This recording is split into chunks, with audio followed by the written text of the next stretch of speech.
سلام دوستان، خوش آمدید. بعد از ویدیوی قبلی که در مورد یادگیری زبان در 1 ماه صحبت کردم، کلی پیام از طرف شما دریافت کردم. افراد سوالای مختلفی پرسیده بودن. در این گروه از دوستان بودن که میگفتن ما 15 سال در آلمان داریم زندگی میکنیم، 7 سال در روسیه داریم زندگی میکنیم، 2-3 سال در انگلستان داریم زندگی میکنیم، ولی هنوز نمیتونیم زبان اون کشورها رو صحبت کنیم. Un momento. Yo necesito ayuda a limpio 2 horas máximo. دنبال جواب برای پرسش این دسته از دوستان بودم که بالاخره تونستم 2 دسته از آدم‌ها رو پیدا کنم که میتونیم در یادگیری زبان ازشون الهام بگیریم. اما قبل از اینکه این 2 دسته آدم‌ها رو بهتون معرفی کنم، بیایید شما رو با یک مکان خیلی جالب آشنا کنم.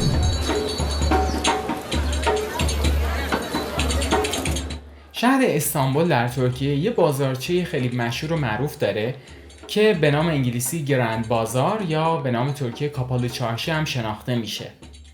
تاریخ احداث این بازار خیلی قدیمیه، تقریبا به سالهای 1460 میلادی، تقریبا به 550 سال پیش بیشتر برمیگرده.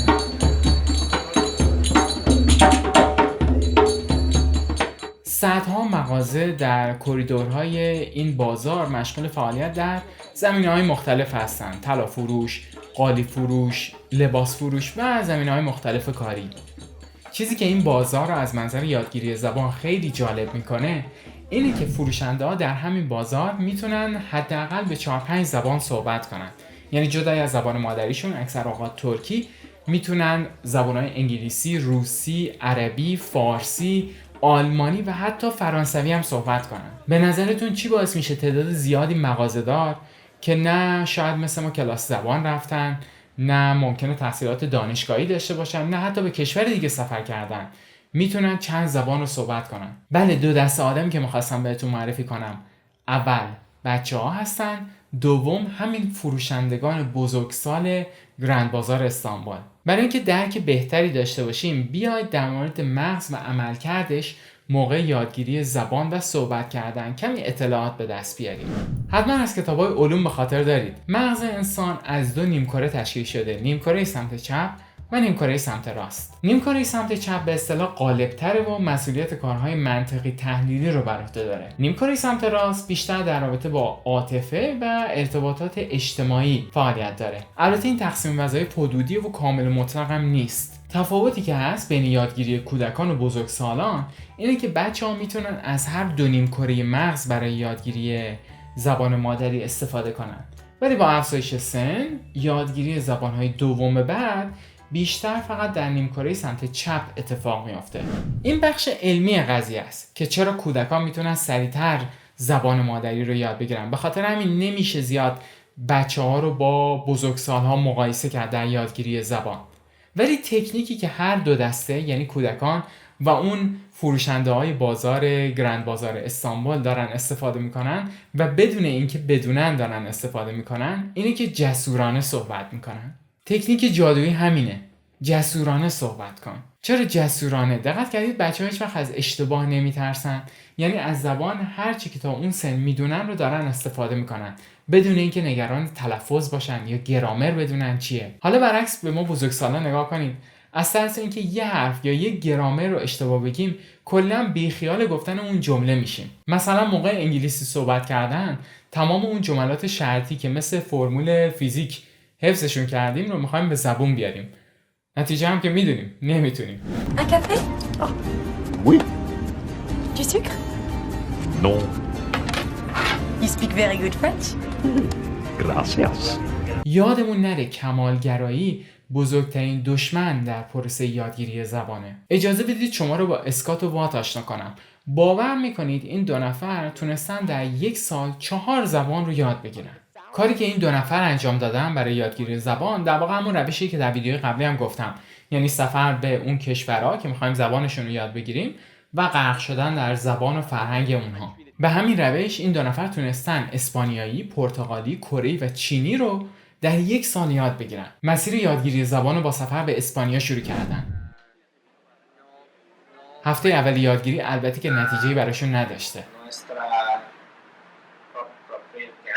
ولی به مرور در نهایت در هفته 12 یعنی بعد از گذشت 3 ماه تونستن اسپانیایی رو روان صحبت کنن.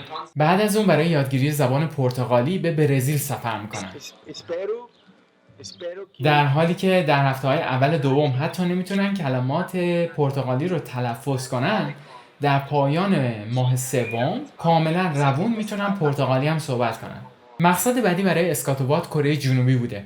در حالی که هیچ اشتراکی بین زبان مادریشون انگلیسی و زبان کره‌ای وجود نداشته، این دو نفر با همون تکنیک جسورانه صحبت کن تونستن در عرض 3 ماه روون کره‌ای رو هم صحبت کنن. مقصد نهایی چین بوده.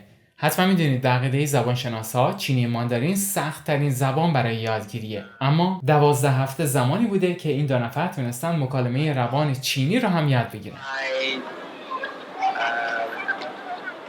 你开始学习中文的时候是有很多问题，相对的问题的看法，但是我觉得这个看法不太标准的。 میدونم مثال خیلی جالبی نبود نه؟ این امکان سفر کردن به 4 کشور دنیا، 1 سال زمان گذاشتن برای یادگیری 4 زبان، کاری که از عهده ماها بر نمیاد. ولی به هر حال میتونیم از تجربه این دو نفر یک نقشه مسیر برای یادگیری زبان برای بزرگسالها پیدا کنیم. English for beginners. اولین مورد انگیزه است. انگیزه در واقع مهمترین نکته در یادگیری زبانه. انگیزه ها در یادگیری زبان میتونن متفاوت باشن. مهاجرت، سفر و تفریح، پیدا کردن دوست، پیدا کردن یار زندگی، ارتقاء شغلی یا هر انگیزه دیگه ای. هر روز همین عامل انگیزه میتونه انرژی لازم برای یادگیری رو تأمین کنه. I am, you are, he, she, it is. دوم آماده کردن ذهنه. باید در ذهنمون جا بندازیم که زبان صرفاً یک پل ارتباطی بین انسان هاست و یادگیریش هم باید سرگرم کننده باشه. باید ببینید چه روشایی بدون اینکه خستتون کنه، کلافتون کنه، باعث یادگیریتون میشه. من خودم روشایی که باعث یادگیری میشد رو در ویدیوی آموزش زبان در 1 ماه بهتون گفتم. در پروسه یادگیری زبان هر موقع دیدید خسته شدید، کلافه شدید، یک لحظه وایسید، به عقب نگاه کنید، ببینید که کجای مسیر رو دارید اشتباه میرید که خسته کننده شده یادگیری زبان براتون. I am, you are, he, she, it is. سومین مورد زمان گذاشتنه. لازم نیست یک زمان کاملا مجزا روزی 2 ساعت اختصاص بدید به یادگیری زبان. زبان باید جزئی از روند روزمره زندگیمون باشه. داریم کتاب میخونیم، داریم تلویزیون نگاه میکنیم، در تاکسی نشستیم، در اتوبوس نشستیم، داریم ظرف میشوریم، پادکست گوش بدیم، تلویزیون باز باشه، صدایی بشنویم به اون زبان. باید جزئی از زندگی روزمره‌مون باشه. Robert, I am. Hi. Can you show me the way to the beach? Towel, Breakfast. Fork. Knife. Bread. چهارم استمراره. همیشه تداوم باعث موفقیت میشه. همون انگیزه هم عاملی است برای تداوم در یادگیری. پنجم امتحان کردن روش‌های مختلفه. بعضی هستن هنوز با همون کتاب به دست گرفتن، گرامر خوندن میتونن زبان رو خیلی خوب یاد بگیرن. بعضیا میتونن از اپ‌ها استفاده کنن. روش‌های مختلف. با پیشرفت تکنولوژی روز به روز داره روش‌های جذابتری برای یادگیری زبان میاد. میتونید این روش‌ها رو دونه دونه امتحان کنید، ببینید کدوما با شما سازگارتره. I love you. You are perfect.